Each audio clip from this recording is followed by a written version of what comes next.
Straight ahead on CCX News, a city council vote to increase franchise fees on utility bills. What Golden Valley residents need to know. Plus, a surprise visit in Plymouth. It's a day some elementary school students will remember for a long time. But first, a county-wide search for suspects wanted for arrest. CCX News starts right now. Hello and thanks for joining us. The Hennepin County Sheriff's Office is on a mission to arrest people with outstanding warrants. On Wednesday, they launched a warrant sweep that included the Northwest Metro, and reporter Sonia Goins went along for the roundup. All right, so this is my team right here. We're going to head over to 73rd Avenue North. On a brisk Wednesday morning, We're going out to look for the people who had some warrants. Teams of law enforcement officials huddled in the cold to go over their game plan. And we're kind of going after the worst of the worst today, and the violent offenders. They have to be careful because one mishap could be dangerous. Deputy Barry Heikkinen is leading the Brooklyn Park team. A felony domestic assault warrant, okay. 26-year-old guy, 6'1", 133 pounds. Hopefully he doesn't run on us. The goal is to pick up the suspect. All right, let's go see if we can get him. Without anyone getting hurt. The teams swarm an apartment complex where the suspect stays. Police. The man was not home because he had just been arrested hours earlier. He went to court in Brookdale Courthouse and was taken into custody. On the next stop, police find who they're looking for. This guy is in custody. He's got a felony terroristic threats and a domestic assault warrant. The man had his baby girl with him at the time of his arrest. I'm gonna give her a little toy. It's not her fault. Her dad has a warrant, so we're not gonna leave here until the baby is taken care of. Once the infant was taken care of, You can come with me. Yep, I got him. Dad was brought out in handcuffs. All right, there you go, okay? He was compliant and didn't make a fuss. Okay, sir, good luck to you, okay? I mean it. The sheriff's office says that they would rather not have to do sweeps because they're dangerous and time-consuming. What we prefer is they turn themselves in, but if the people won't turn themselves in or won't show up at court, we have to send out teams of people to go get them. In Brooklyn Park, Sonia Goins, CCX News. In all, the sheriff's office had about 275 warrants during today's sweep. Well, Golden Valley residents will soon have slightly higher fees on their utility bills. The City Council voted to increase the franchise fees the city tacks on to XL Energy and CenterPoint Energy bills to help pay for infrastructure improvements. Currently, residents pay a $2 a month franchise fee on their gas bill and another $2 a month fee on their electric bill. But starting on April 1st, the city will raise each fee to $6 a month. Delane Cleveland joins us now with more. Delane? Mike and Alex, the increase in franchise fees will mean that Golden Valley residents will have to pay $96 more per year. And businesses in the city will have even higher fees tacked onto their utility bills. But the City Council thought this was a better option than having to raise taxes. The best thing about this that I think is everyone in our community will be contributing to this infrastructure pot here, where is if we did it through taxes, the nonprofits and churches, they would not be paying. The council vote came after a long-term analysis showed that the city couldn't pay for infrastructure improvements with the revenue currently being generated. The increase will go toward repairs and maintenance of the city's water main, storm sewers, and streets. Very basic things that we all expect, I think, as citizens, but they're expensive things and things that I don't know that we all care to or want to spend a lot of time thinking about, but they're obviously very critical to our day-to-day activity. The increase in franchise fees is expected to collect more than $1 million annually. The money not only funds infrastructure, but will help the city manage its debt. Mike? All right, thank you very much. Well, Golden Valley also approved the purchase of police body cameras. The city will pay about $91,000 for the cameras, and Golden Valley made the purchase after officers tested 3 different systems. In most cases, the video recorded by police will not be available to the public unless you were in the video and the investigation is complete. In Crystal, the city swore in 2 new officers and promoted 3 others. One of the new officers, Cole Horner, comes to Crystal after serving in the Marine Corps and tours of duty in the South Pacific and Afghanistan. Also new to the Crystal Police Force is Officer Tang Vang. 3 other officers were promoted to sergeant, and that includes Justin Tourville, Jeff Cusick, the department's canine handler, and John Kurtz.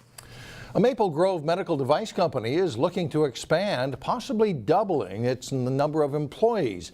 Caisson Interventional was found in 2012, specializing in heart valve technology. It was acquired last May by a London med tech firm. Caisson currently has 43 employees. It expects to add 50 jobs over the next 3 years with an average annual wage of $68,000. The company is also looking to move into a larger building in Maple Grove. To assist in the move, the Maple Grove City Council this week approved supporting the company's application to the state's Job Creation Fund. Well, unexpected gifts are sometimes the best gifts. A Minnesota Vikings player visited a Plymouth elementary school, and as Eric Nelson found out, the students had no idea that he was coming. On Tuesday, Minnesota Vikings wide receiver LAQUON Treadwell appeared out of the blue at Gleason Lake Elementary School. The kids couldn't believe it and treated Treadwell like royalty. So this was actually one of my game jerseys that I took home, and I didn't have a jersey to wear here, so I had to put this one back on. Treadwell came bearing gifts, giving away footballs to 16 kids who struggle with poverty. The students had plenty of questions for Treadwell. How much practice do you have a week for a game? So every day we practice from Monday to Friday. We have Tuesdays off. We start at about 6:30 in the morning, and then we finish at 4 o'clock in the afternoon.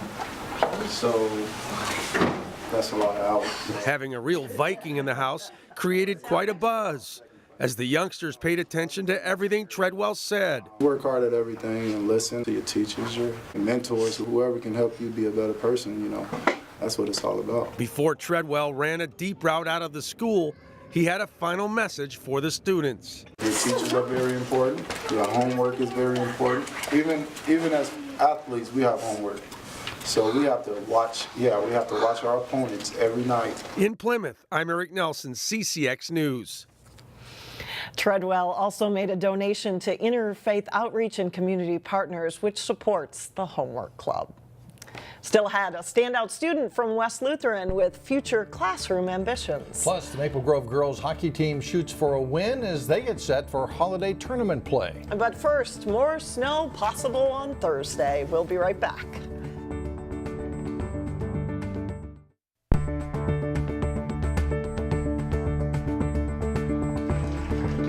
Oprah is one of our students and is wearing a Kenyan dress that is normally worn during party times. An international fashion show is a colorful way to celebrate the wide variety of cultures at Robbinsdale area school's adult academic program. Students come from more than 70 countries.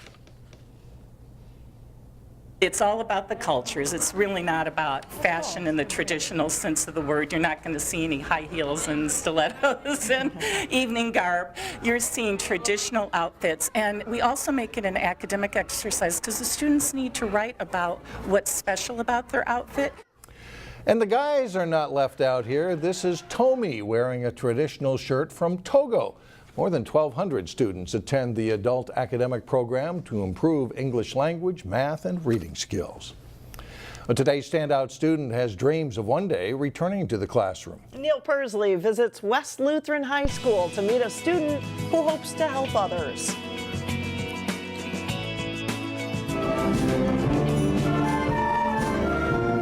So I actually taught myself how to play the flute. I had a book and DVD curriculum that I practiced with at home. Caitlin Edwards is an amazing young woman in her senior year at West Lutheran High School. She has excelled the last 4 years at West transitioning from a strong homeschooled background. I really like playing flute here at the band at West because then you get to hear all the other instruments and you get to work with the different things that go on in a song because it's not just a solo. With an above 4.0 GPA and a goal of becoming a teacher, Caitlin has already begun by tutoring students after school. And one of my students needed a mentor tutor. And so Katie was selected. I feel like my method of approach is more of kind of encouraging them to find the answer on their own. You don't want to just give them the answer because then they're less likely to remember it. I started dancing when I was 6 years old. But to really begin to understand Caitlin, when I dance, I just feel elevated. You first must understand what it means to her to dance. Especially when I perform, it's almost like there's a one-on-one connection between me and God, and I just feel like all the walls break down and I don't really pay attention to the audience, it's just me and him. She choreographed last year's production of Beauty and the Beast and performs with confidence and grace. Honestly, my favorite thing to do is dance for my Savior Jesus.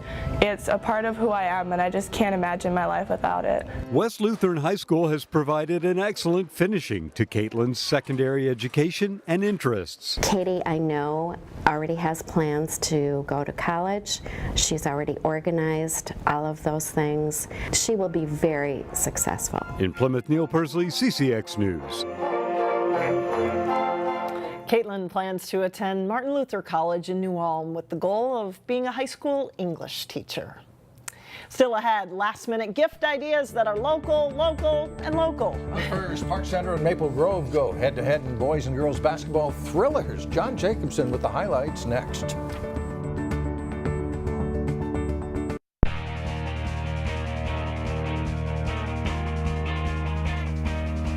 I'm John Jacobson with sports. The Park Center and Maple Grove girls basketball teams both look pretty strong this season.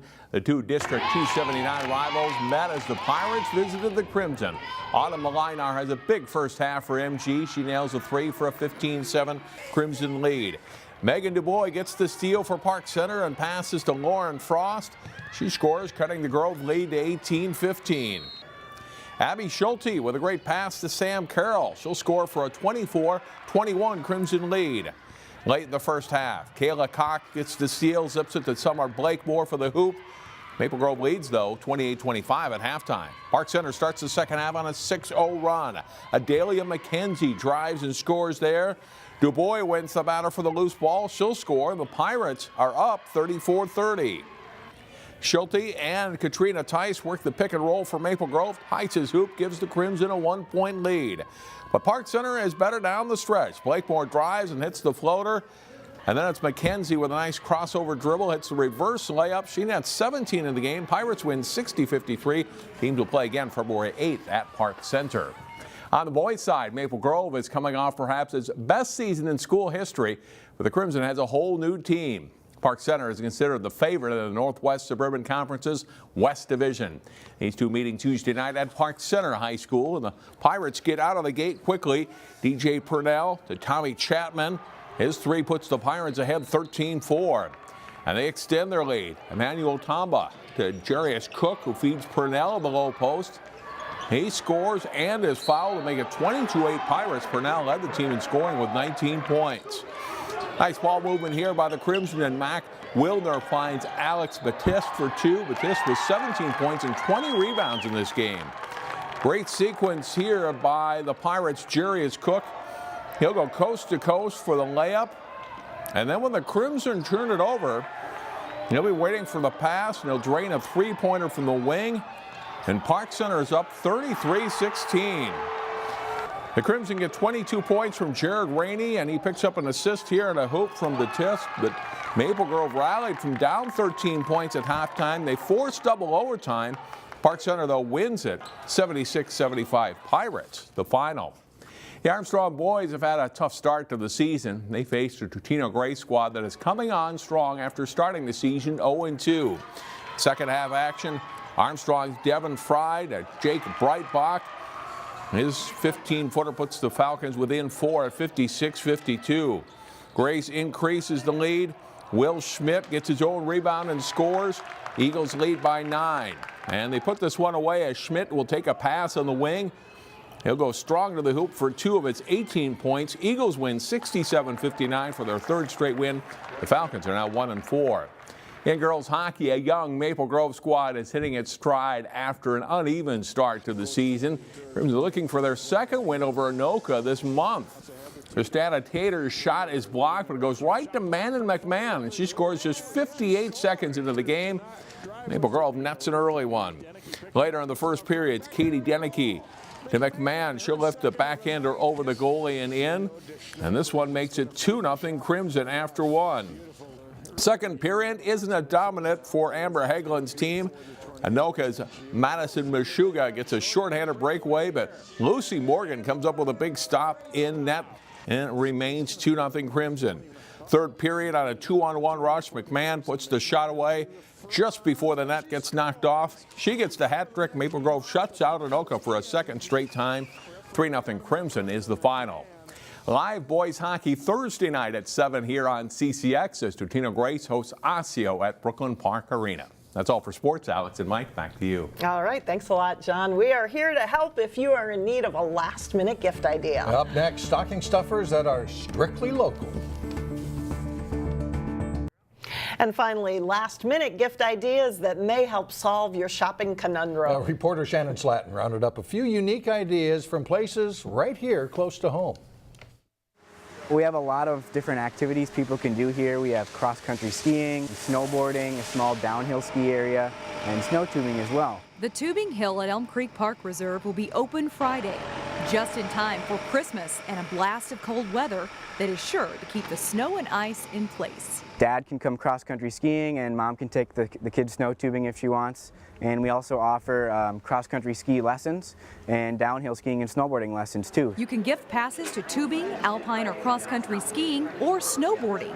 Or you could load a gift card from Three Rivers Park District that your loved one can use here or at any Three Rivers Park. Any dollar amount, and they never expire. If you need a gift for a beer lover, head to Robbinsdale, where you can pick up what you need from the Wicked Wort. You can choose anything you want to put in the box: t-shirts, hats, reusable growlers, or the growlers for exchange, and even gift cards. Fill a box with an assortment of items and get a 10% discount, which can include a growler to come back and fill with their brew of choice. And if you'd rather shop for gifts the old-fashioned way, take a stroll through downtown Osseo. Sue's Country Cottage is larger than you would think. Like right now, we're in the dining room. So maybe you have somebody that does a lot of entertaining that you want to get that gift for, that you can't find them something. So there's a lot of different options, and she kind of sets it up to give you imagination. Offering a one-stop shop filled with unique items that are both new and old. In Osseo, Shannon Slatton, CCX News. And we've put a link to the Elm Creek passes as well as Wicked Wort and Sue's Country Cottage on our website, ccxmedia.org. No need to panic That's yet. right. That's right. I think they covered a lot of ground there. That's it for now. Thanks for joining us, everyone. We will see you back here again on Thursday, starting at 4 o'clock.